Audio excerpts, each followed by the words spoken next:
Alchemy is an ancient proto-science that aimed to transform base metals into gold and discover the elixir of life. Alchemy also had a spiritual and philosophical dimension, as it sought to understand the mysteries of nature and the human soul. Alchemical symbols are ancient glyphs that represent different elements, compounds, and processes in alchemy. They are more than just signs or codes. They are powerful symbols that can convey deep meanings and messages. Carl Jung, the founder of analytical psychology, was fascinated by alchemy and its symbols. Jungian psychology is a branch of psychotherapy that explores the unconscious mind, the collective unconscious, and the archetypes that shape human behavior and personality. The unconscious mind is the part of our psyche that we are not aware of, but that influences our thoughts, feelings, and actions.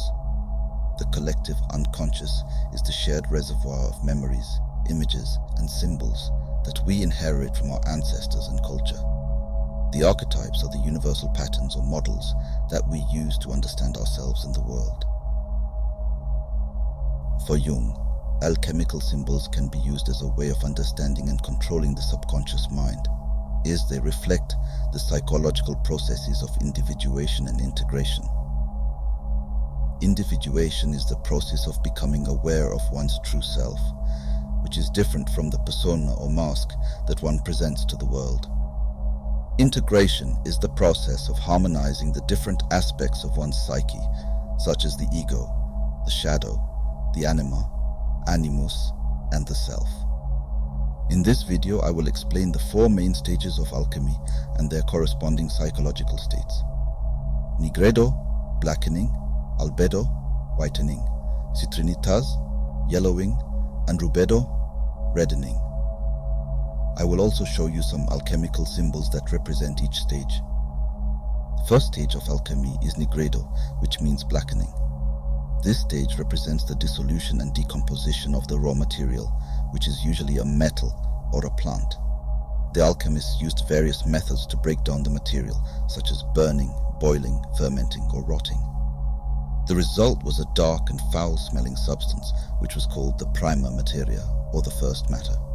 In psychology, nigredo corresponds to the state of chaos, confusion, and despair that one experiences when facing a crisis or a challenge in life. This could be caused by a loss, a trauma, a conflict, or a change that disrupts one's sense of identity and security. Jung called this state the dark night of the soul, which is necessary for the emergence of a new consciousness. He wrote, "One does not become enlightened by imagining figures of light, but by making the darkness conscious." Some alchemical symbols that represent nigredo are the raven or the crow, which symbolize death, decay, and darkness. The raven is often depicted flying over a skull or a tombstone, indicating the end of a cycle or a phase.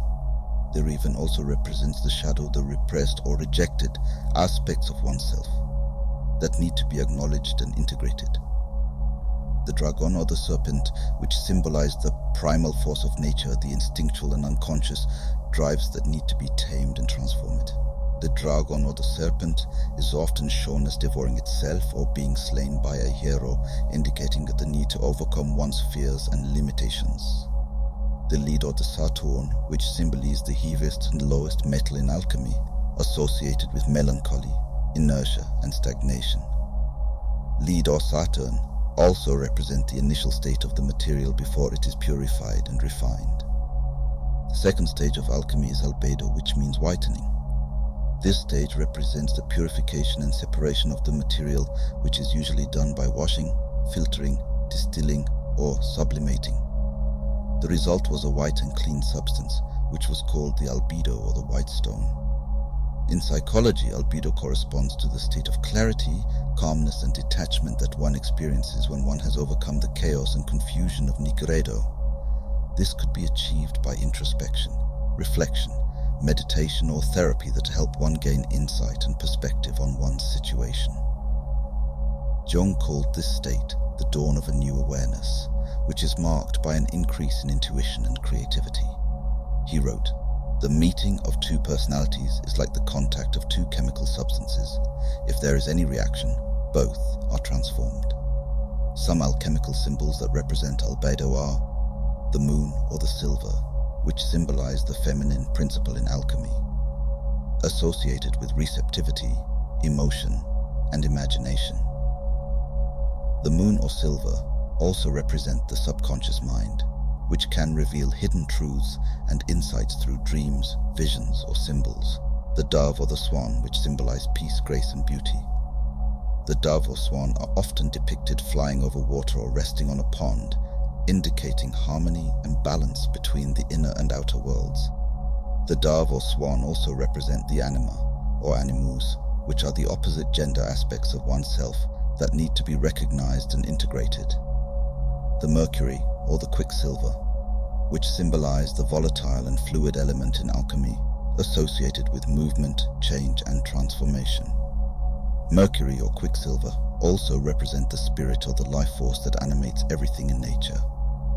The third stage of alchemy is citrinitas, which means yellowing. This stage represents the sublimation and elevation of the material, which is usually done by heating, calcining, or coagulating.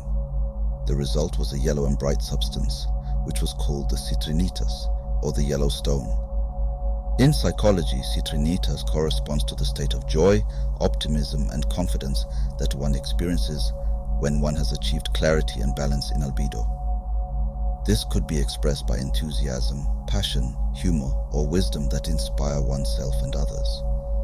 Jung called this state the sunrise of a new consciousness, which is marked by an increase in energy and vitality. He wrote, "Your vision will become clear only when you can look into your own heart. Who looks outside dreams. Who looks inside awakes." Some alchemical symbols that represent citrinitas are the sun or the gold, which symbolize the masculine principle in alchemy, associated with activity, logic, and reason. The sun or gold also represent the conscious mind, which can illuminate and rationalize reality and truth. The lion or the eagle, which symbolize strength, courage, and nobility. The lion or the eagle are often depicted roaring or soaring, indicating power and freedom. The lion or the eagle also represent the ego or the self-image that need to be aligned and integrated with the self. The sulfur or the red mercury, which symbolize the fiery and active element in alchemy, associated with action, will, and desire. Sulfur or red mercury also represent the soul, or the personality that expresses itself in the world. The fourth and final stage of alchemy is rubedo, which means reddening. This stage represents the union and integration of the material, which is usually done by mixing, combining, or fusing. The result was a red and radiant substance, which was called the rubedo or the red stone. This was also known as the philosopher's stone, which was the ultimate goal of alchemy. The philosopher's stone was said to have various miraculous properties, such as turning base metals into gold, curing diseases, prolonging life, and granting wisdom. This concludes the 4 stages of alchemy and their corresponding psychological states and symbols. By using these symbols to control your subconscious mind, you can follow the alchemical path of transformation and achieve personal growth and fulfillment. You can also create your own symbols that resonate with you and your goals. Remember that symbols are not fixed or static. They are dynamic and personal. They can change their meanings and effects depending on how you use them and what you associate them with.